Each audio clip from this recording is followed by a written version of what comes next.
This is a quick installation guide on the new race spec Pro bash plate. So this is your original bash plate, light, flimsy, aluminium, easy to take off, but it bends very quickly. If you're serious about off-road riding, you need to get rid of this and replace it. So this is the CAD designed race spec Pro series bash plate. It's our second generation. It's designed to give maximum airflow on a laminar basis while still offering maximum protection on the sides. It's got reinforced ribs around the edges, and it's pre-fitted with fittings to make it go on very easy and come off and be replaceable. Not that you need to replace it, it's been proving very, very strong.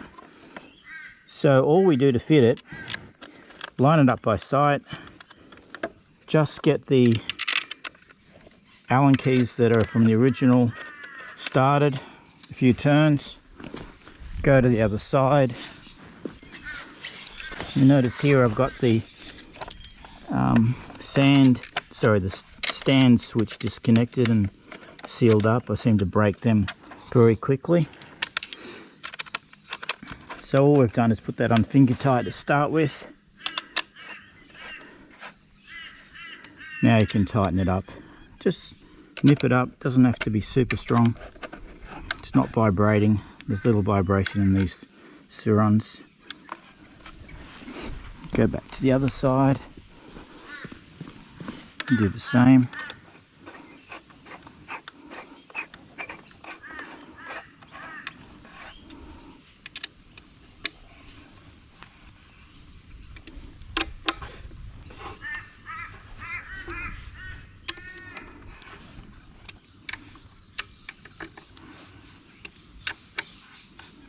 Okay, so that's on.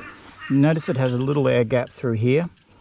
Now if it's cold weather and you're concerned about that, or very wet, just cut a little piece of sponge and put it in there. That'll stop the air flowing through. Obviously if it's in hot weather you don't want the sponge in there. It's extremely strong, doesn't need any maintenance.